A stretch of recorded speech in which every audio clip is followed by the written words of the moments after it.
Hey y'all, this is the legendary Sonny G, Sonny with an O, not a U. And this is your boy Sterling Moody. And we are Effa Podcast. Effa Podcast. And thank you for listening to us. So make sure you tune in to Effa Podcast, a real N-word podcast where we talk about real N-word stuff. That's it. So make sure y'all tune in. Effa Podcast. Effa Podcast. If it comes, if somebody walks in with Tim's, I'm like, hey, yo, what up? I switch up. Yo, son. Yeah. Your word is bond, yo. What you doing down here in Georgia, son? Yeah. Yeah, it just takes one person to tell me, like, yeah, I'm from New York. Oh, all right, yeah, what up? Yeah, I was in Queens. Oh, you was in Queens? I'm in Harlem. All right. And yeah, I was going to say. Everything's off, yo. Being down here, the way I ain't never seen nobody's eyes light up like two people who are from New York. Yeah. Like, two people who are from New York who discover each other. It's like they just found their soulmate. Yeah. Yo, lost cousin, where you been? Mind you, in New York, they probably would have been enemies. Like, they boroughs was probably beefing or something, or they neighbor or whatever. But since they in Georgia, it's like everything cool, rent's cheaper, everything's nicer, no more subway rats. We good. Like, everything's good now. You know what I'm saying? Boy, it's tough up there, boy. I was just up there 2 months ago. Went to go see a Yankees game. Not a Yankees fan, by the way. But yeah, I was up there and where were we at? We were in Harlem. Now, how I remember Harlem as a kid, when I used to go up there all the summers and stuff, it used to be like dirty, man. It used to be really tough out there. And I look at it now, it's so gentrified now. It is like, man, they got tour buses, like all the good restaurants in Harlem and stuff. And now I'm like, yo, like, this is crazy. It's because it's the same thing. Like when I go back to I'm from Cincinnati, Ohio. Okay. And when I go back home, like I'm from Madisonville. Madisonville was shortened to Madville, which if you've ever lived in, I mean, if you're from the hood, if you're from any kind of urban neighborhood, we're gonna try to abbreviate the name whatsoever. So if it's Mud Town, we gonna turn it into Murder Town, or if it's Thomasville, we gonna turn it into Tommy Gunville, or just whatever. So the fact that I say I'm from Madville, originally Madisonville, but Madville, like that should show you the rate of hood I'm used to dealing with growing up. And now when I go back now, there are so many coffee shops. Yeah, man. I have to actually sit there and look at. I imagine that like me looking at the coffee shop is probably what white people in the 90s would have been looking at a drug transaction. Yeah, thinking to themselves like, what the hell is going on here? Like that's the same. I'm sitting here like, why? And then there are two coffee shops right next to each other, which are all both right next to the old Candy Lady. And I swear to God, if y'all shut down the Candy Lady, we gonna have a problem. Man, let me tell you, I moved to Decatur 3 years ago. When I first moved in my apartment, I laid in my apartment, man. Cool apartment. I thought I had the coolest apartment in the world. Bottom floor. I was like, all right, cool, in Decatur.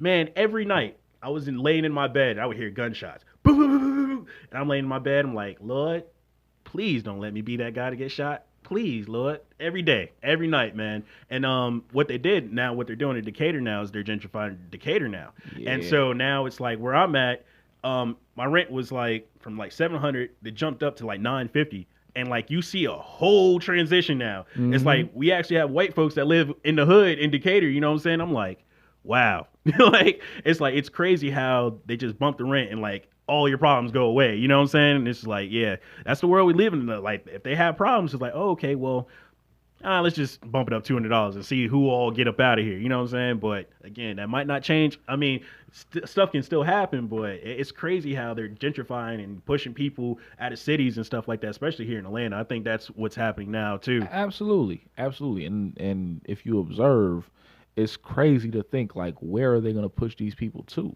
Yeah, and that's the question. It's like, where are these people going?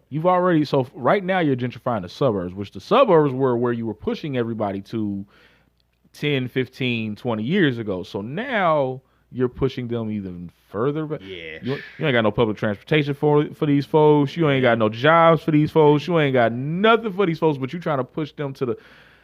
Yeah. Cutting down trees. Yeah. Where you think the deer are going to go. Yeah. Exactly. And I'm keep cutting down these woods and you think the deer are just going to be like, oh, okay, well, we're just going to find food somewhere else. No, they're going to be right in the Walmart parking lot. Nah. That's crazy. I mean, it's funny you say Walmart too. We got a Walmart right down the street. It's called Killer Walmart because every single, every Christmas I've been there, man, they've been shooting at that Walmart.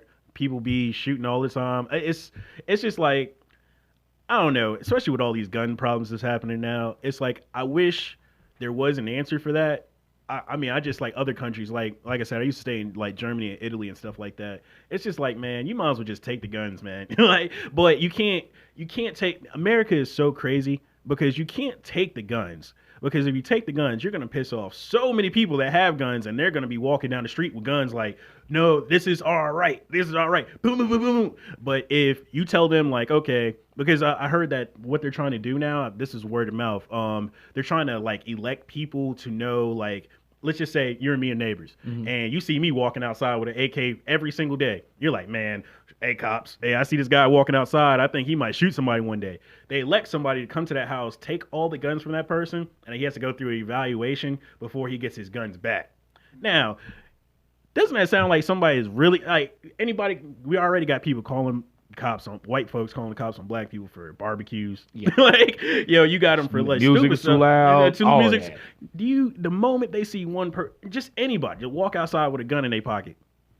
Hey, yo, yeah, this guy got a gun. I think he's about to go shoot at Walmart.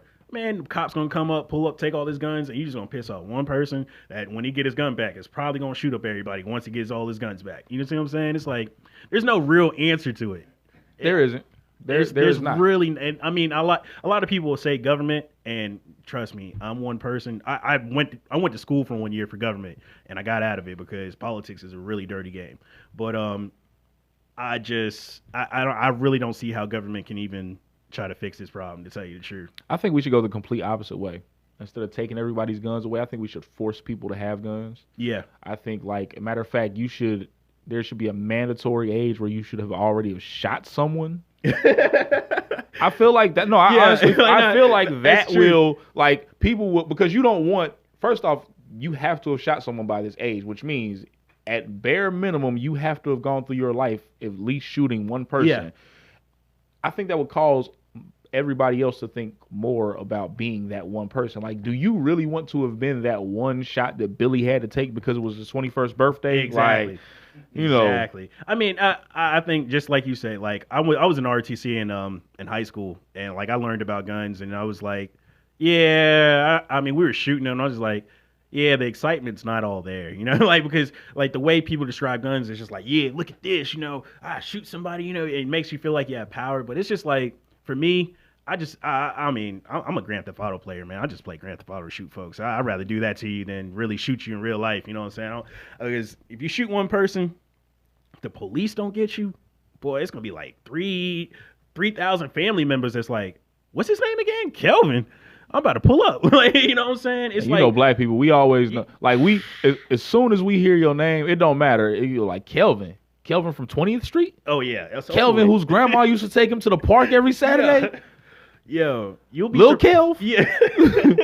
You'll be surprised how many people know you once you kill somebody. Man. Right. You know, like, for real. And that's why I'm just like, I don't want those problems. I don't want to. I just, you know, I would have it for protection. You know what I'm saying? But I wouldn't be the one that just be like, I don't see where people get the fascination where, like, yeah, look at my M16. Social media. You know, I don't see why people do that. But I don't know. I just like to be secretive about my life. Because if you come to my house or try to rob me in the car, I just want you to know, I'm just going to let you know, there might be something there, there might not. I just want you to play that guessing game because I like playing games too. But, you know, folks just like to just do random stuff. I don't know. This world's wild.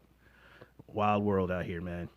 Thank you for listening to Effa Podcast. This is the Why Black People Are Not Mass Shooters episode. Facts.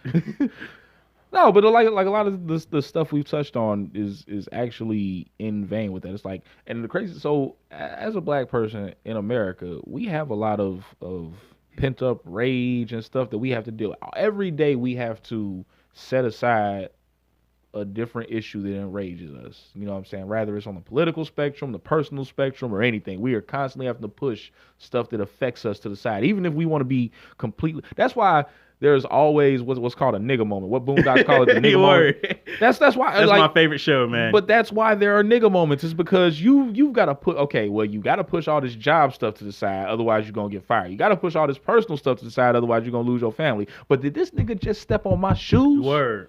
Well, now I got all this rage that I've got built up has to go somewhere, and guess where it's going? This nigga. Yeah, like you don't want to get multiple people. You just want to get that one person that started it. You know what I'm saying? I mean, that's why I feel like, shoot, when we grew up, we had boxing gloves. You know what I'm saying? As kids, that was a huge thing in the hood. You know, like, yo, oh, you hit me too hard? Hey, yo, go get the boxing gloves. I mean, I'm not gonna lie, we probably recorded it. You know, I still got some old videos from like 2008 and stuff like that. But yeah, we was fighting with boxing gloves all the time when we had a problem. How old are you? I am 28. Okay. So yeah, I don't know. I've got 7 years on you, but when you were saying recorded, that like I was like, whoa, wow, y'all had video evidence. Man, we had the flip phones, man. I'll never forget. So it was really grainy. Okay. Yo, yeah, it was really grainy, but we knew who was getting knocked out though. We was telling the story behind the video. Like we watched, hey, yo, that's Timmy right there. Yo, you seen how he ducked, and then boom, you know, you felt like we told the story while he was getting knocked out. I remember those days. It's crazy to me how like, so I be trying to find where the exact disconnect between certain ages is, because you know, depending on like somebody can be 5 years ahead or 5 years below, and it's just all this stuff that y'all don't know about each other's generations. Like I was talking to a 29-year-old a couple weeks ago, and I said TPain. I was like, yeah, blah blah blah blah TPain, and they were like, what's a TPain? I said, excuse me. Excuse me. Did you say what's a TPain? What is? Yo, I had to question everything about their life after that. I was like, where did you grow up? Who are your parents? Like, what do you mean? What is a TPain? Like, I was so baffled by that. I had to go and talk to white people. Man, I was like, hey, listen, I know you don't really listen to the rap and the hip hop and everything, but do you know who T-Pain is? And they're like, the guy from I'm on a Boat? And I was like, see? Everybody knows. If they know, how don't you know? Man, you'll be surprised. Like, nobody knows the old Kanye West. I asked somebody, we were doing album reviews and stuff like that, and I was like, yeah, you know, I only love the old Kanye. And somebody was like, Dark Twisted Fantasy? I was like, whoa. We talking about Late Registration, College Dropout? College Dropout? I was like, yo, see, y'all on that new Kanye? I don't listen to new Kanye. I'm not going to lie. Kanye's still my boy and all, but I just like, yo, it's crazy that, like, I remember recording these stuff on BT, on the VHS, and it's just like now folks are just like, oh, I can just pull it up on Instagram. But they still don't know, like, what we know. You know what I'm saying? The struggle. Boy, it's real. The struggle it's real, was, man. You just took it back with the whole recording off of BET, like. Boy, it was real, man. It was real. Man, we used to, Nickelodeon, everything. We had to make sure we was watching football. We was recording that so we could come back and watch it home later and stuff like that. We did not, man, those are real days. Cassette players too. And then trying to put multiple things on the same tape. Yeah, that's a fact. Like, it's football Sunday. You know church is going to be 4 hours. You trying to fit 3 games onto this one cassette. The cassette only goes for an hour and 20 minutes. Boy. You know one game is going to be at least half of that. That's a fact. That's a fact, man. So, well, let me ask you this. What do you think, how you said you got 7 years on you, right? Mm-hmm. What do you think that you know that I don't know, with me being 28? So, I don't know, because you seem like you're a very studious young man. Yeah. Like, I'm willing to bet that, like, you know, you're one of those, all my friends were older, all my big brother's friends liked me, or, yeah. You know what I'm saying? Like, you seem like you were one of those. Word. So, you know, but I've talked to people in your age range and just been completely, like, blown away by some of the stuff that they've. Okay, so what is it? The City Girls, their song, Get a Bag. Yeah. Don't be mad. Get a bag.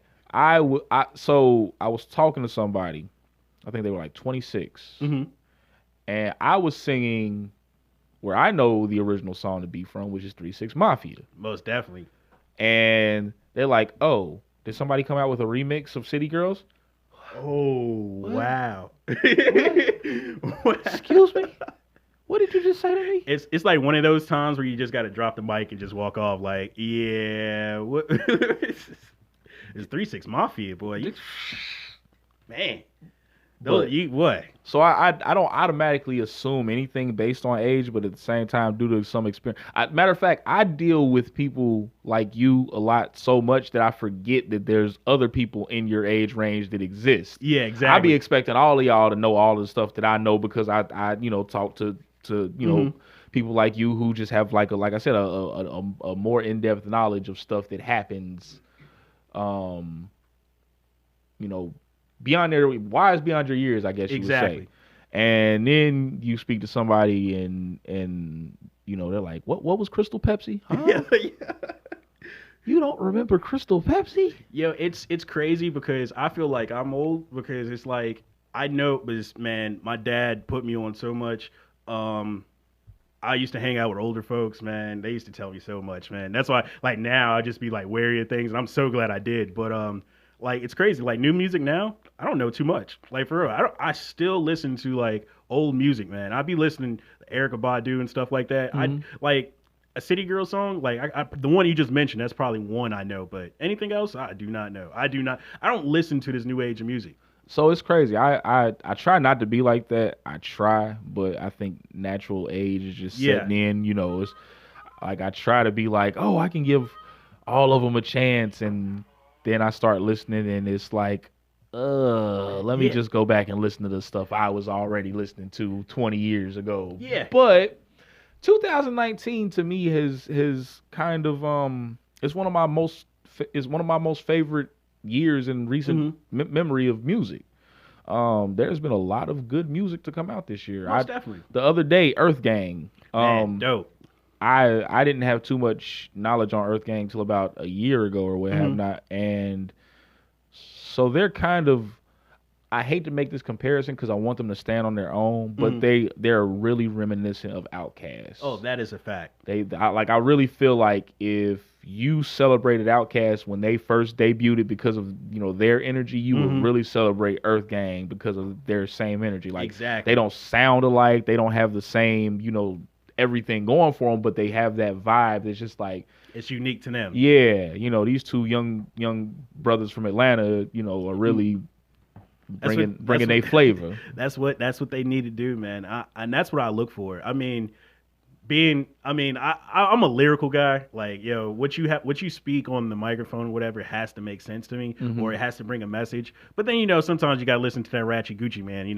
That's me. Oh, Jeezy too. We talked about this on a previous show. Gucci is like a prophet. Like if they decide to take hip hop and make it a Bible in like 1,000 years or whatever, and people worship it as a religion, I guarantee you there will be a book of Gucci. Oh yeah, Gucci man is a goat, man.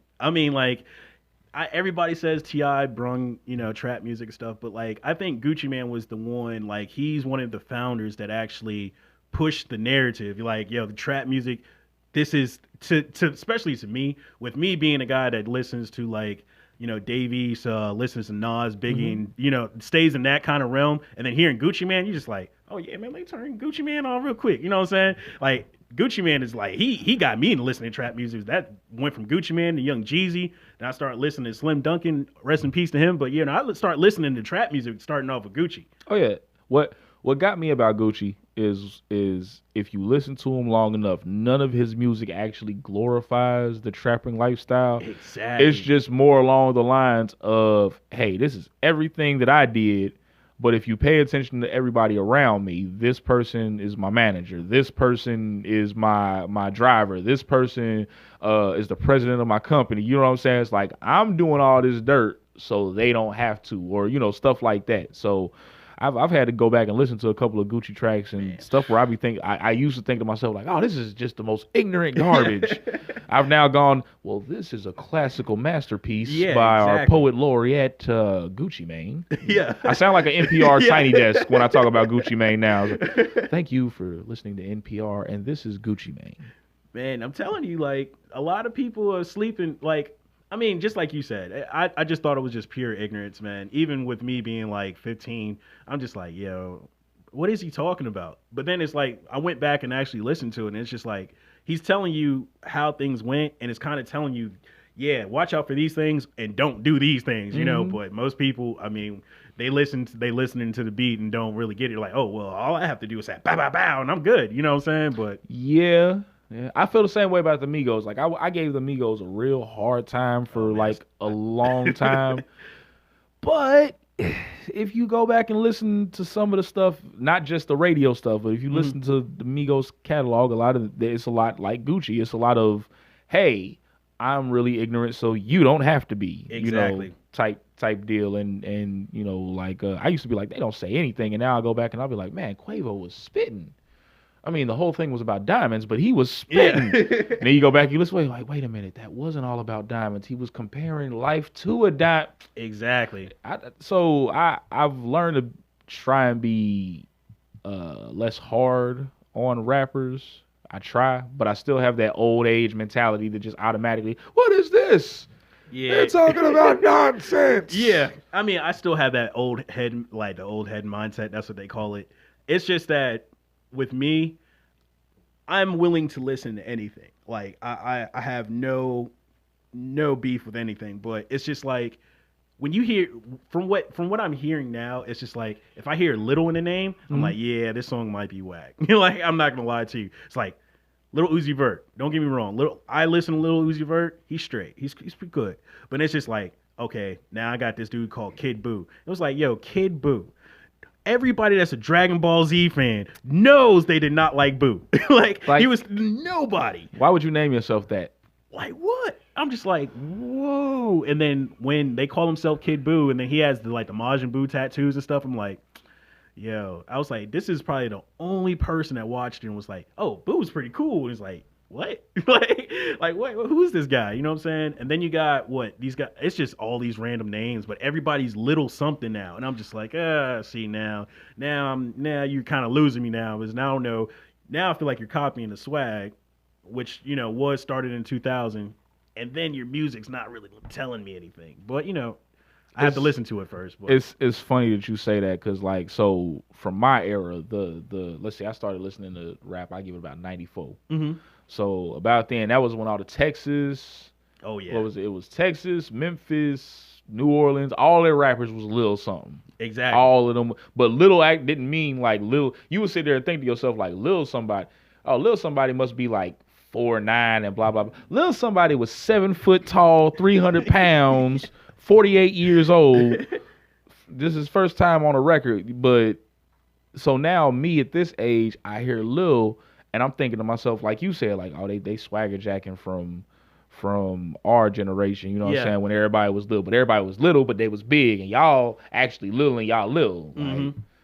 Like Lil Nas X. I'm like, first off, you done jacked about 3 different names. You Lil, Nas, and X. We didn't ask for a replacement for none of them people. Bro, we still X is still here, Nas is still here, and we got plenty of Lils still running around. We didn't ask for no replacements, and you just gonna take all 3 and make them Lil Nas X. I mean, man, it's I just don't get it, man. I don't get it at all. I don't. What I want a lot of people to understand. I'm just gonna represent for the old mindset.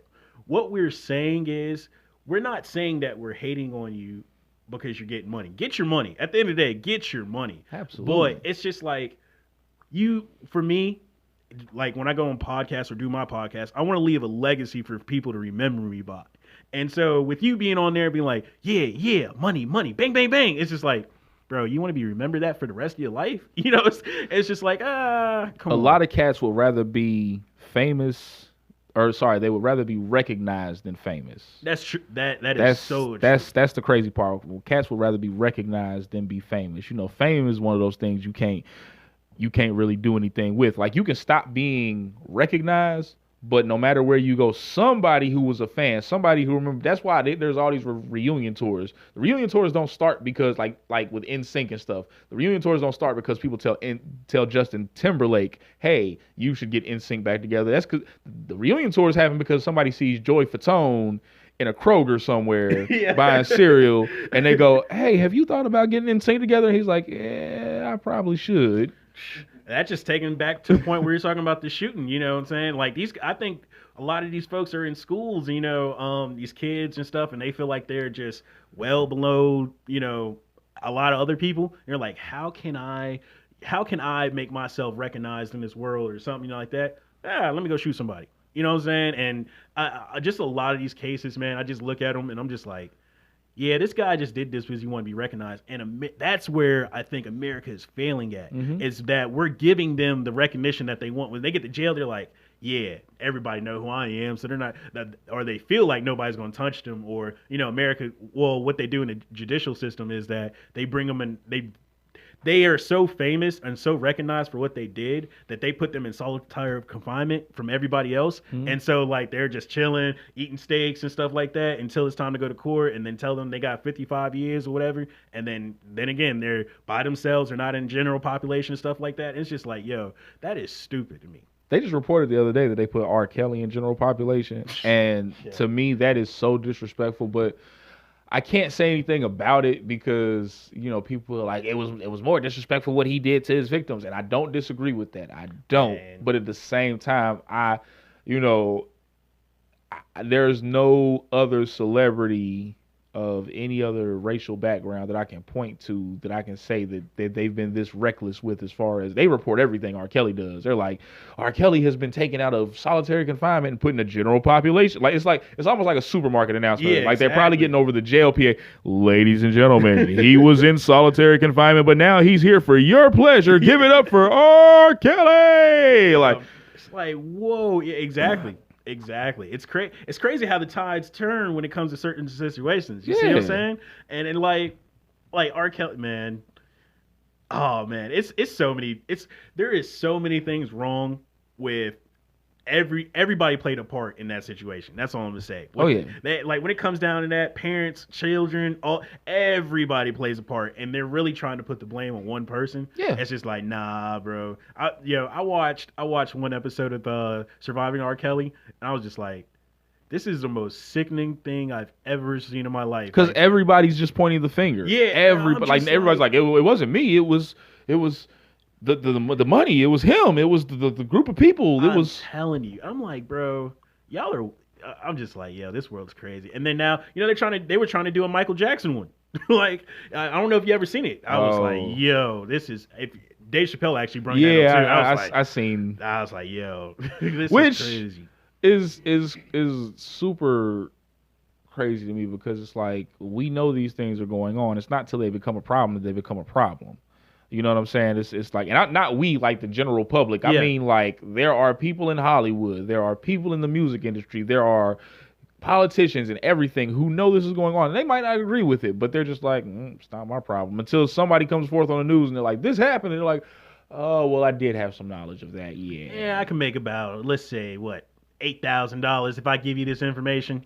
So 2020 tonight with Barbara Walters. Barbara Walters is still alive? Well, then yes, absolutely. Yeah, it's just really sickening that people are willing to pull up dirt on people that's dead. I mean, like in R. Kelly's case, I understand the seriousness of it. It's just that why are we waiting till almost 10, 15 years later to be like, yeah, he did that to me?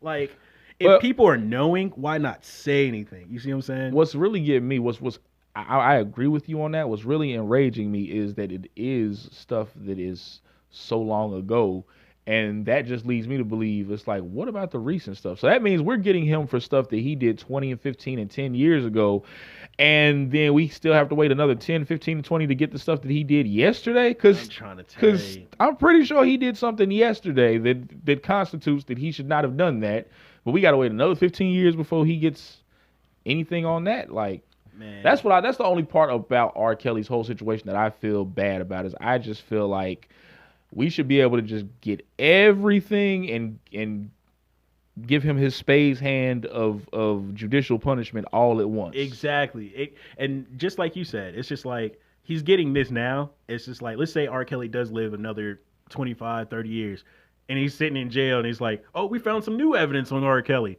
And he's like, oh, y'all gonna throw 10 on me now? I already been here for 20 years.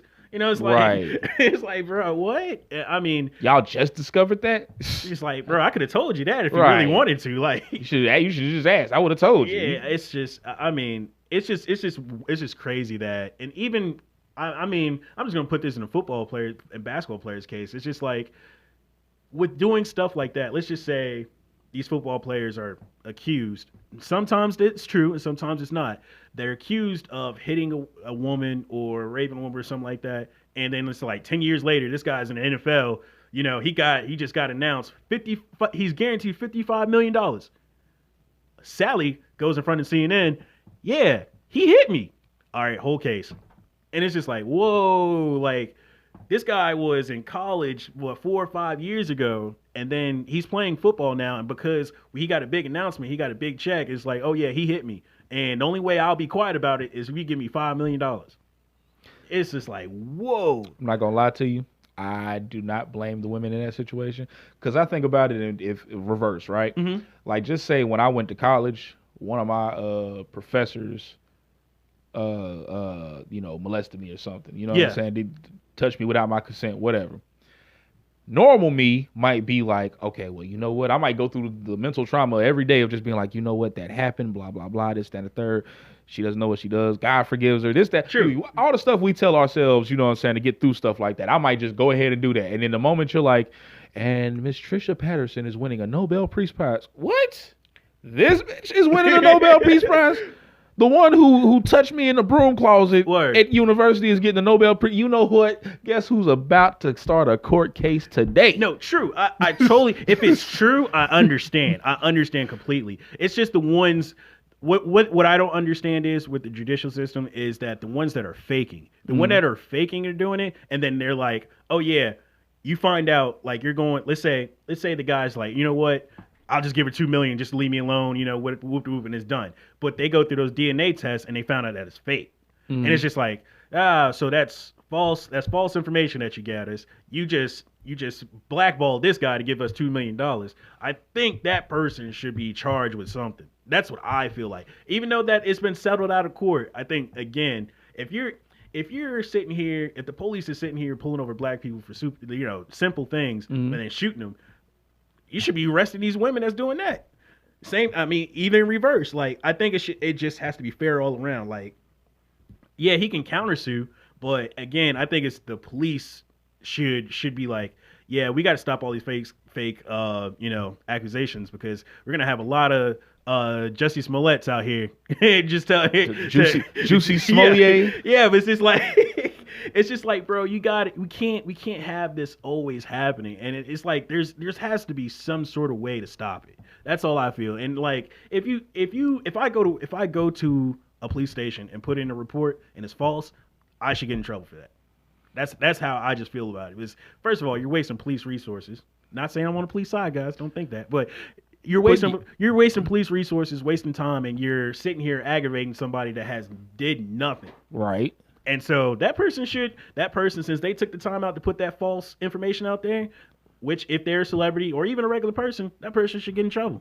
I really feel that way. I can agree with that. I can agree with that. The only problem here is, so in my opinion, with women, especially with sexual harassment and everything like that, for so long, our culture was so big on the man side of things. That's like you have to prove it. You know what I'm saying? That's a fact. If you can't prove it, it didn't happen, and this, that, and the third, that it almost feels like a witch hunt if you do that. And I'm not saying like that shouldn't happen. Like if you false, like I said, like you said, I agree that if anybody, male, female, black, white, whatever, if you call the police for false even if you genuinely believe in your heart of hearts that your next door neighbor is slaughtering puppies and selling drugs and they get over there and they just, have an ice cream parlor or whatever. Yeah, exactly. You should get in trouble for that. Exactly. But with women and the whole consensual sexual violence thing, it's been so long that society is,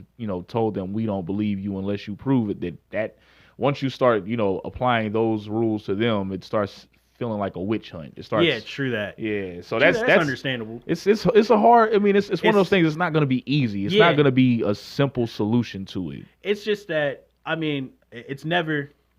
I've just watched. I'm like I said, I'm a really big sports guy, and it's just that I see a lot of these football players, which I think these colleges have to do a lot more into knowing what they're doing, because star athletes are really getting away with a lot, man. They had a I'm trying to remember the player's name, but there was a player that sold. That's a whole nother topic, but he sold his jersey to get tattoos. You know what I'm saying? And yeah, and he got in trouble for it. You know what I'm saying? And it's sold his jerseys, signed jerseys that he worked hard for, and sold them. Who wouldn't you just find a tattoo artist who really just messes with you like Man, that? hey man, it's this. I'm your biggest fan, bro. Let me tattoo you up, like. Do you play 2K? Ish. Okay. I don't know if you know this fact or not. You know that the tattoo artists that tattoo the NBA players that play on 2K has to pay them to put the tattoos on there. Yeah. Yeah. That license. yeah. That's crazy.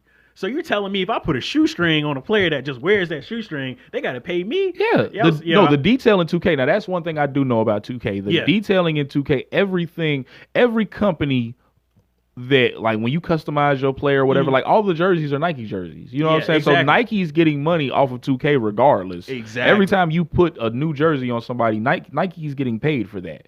I play WWE 2K. And even they are that meticulous. Like, nobody, you couldn't tell me if I went up to 100 people right now and asked you who makes wrestling boots. Yeah. Nobody could tell me. But on 2K, they the know. company is right there whenever you select the wrestling boot. It's on the name. Wow. And I guarantee you they got the same deal Nike got. That company is getting paid every time somebody plays WWE 2K just for the fact that they licensed the boot name. Man, say no more, man. I'm going to send out a lot of messages and DMs. Be like, hey, bro, I got these shoestrings. Yo, they fire. I need you to wear them so I can get paid. Hey, why you playing it? I mean, that's how stuff gets started. Real, man. I've supported so many projects that have just started with a shoestring and now it's a whole shoe line, and I'm like, wow. Man, I'm telling you, I'm glad I still got the original shoestring. Yeah. Yeah, this sports is I mean, it just goes into life. It's really crazy, man. Of course. It's really crazy. Well, ladies and gentlemen, this has been Effa Podcast, and this is episode 2 of my crossover with the Modern Crowd. And my guest has been Kelvin of the Modern Crowd. Kelvin, go ahead and give them your social media information. All right, so my social media, of course, is the Modern Crowd without the O. That's on Instagram, Facebook, and Twitter. Y'all make sure y'all DM me. So, again, I'll interview with anybody. But yeah, just hit me up. I'm a friendly guy. I like long walks on the beach. So yeah, hit me up. And we're in Atlanta, so there are no beaches. So y'all, I mean, if you're just trying to get a long walk like on Peachtree, yeah, a long walk from Peachtree to Peachtree, hit Kelvin up. That's true. Or I could buy a pool and buy some sand. Make it a little yard walk. We ballin'. You know what I'm saying? That's what I'm talking about. Yeah, it's trapping's hard out here. It is. It is. And I am the legendary Sonny G, Sonny with an O, not a U. I'm not a Tamagotchi trainer. And of course, you can find me on all social media at Trap Nerd Sonny. Or if you're interested in being a guest on Effa Podcasts, please send an email to trapnerdent@gmail.com, or you can send a DM to trapnerdent on social media. If you're interested in helping us keep the show going, you can go to patreon.com/trapnerdent. And that helps us keep on the lights and everything for Effa Podcast. So thank you for joining us. This is a presentation of Reach One Communications, Thinking Out Loud, and Trap Nerd Entertainment. Y'all be cool like how y'all be cool. Peace. This is the legendary Sonny G, and thank you for tuning in to Effa Podcast. You can also go ahead and follow us at Trap Nerd ENT on Instagram, Twitter, Facebook. You can also go to our Patreon if you enjoy what we do and make a donation, patreon.com/trapnerdent, and be on the lookout for future events. Sign up for our email list at trapnerdent@gmail.com. Again, thank you for listening. Y'all be cool like how y'all be cool.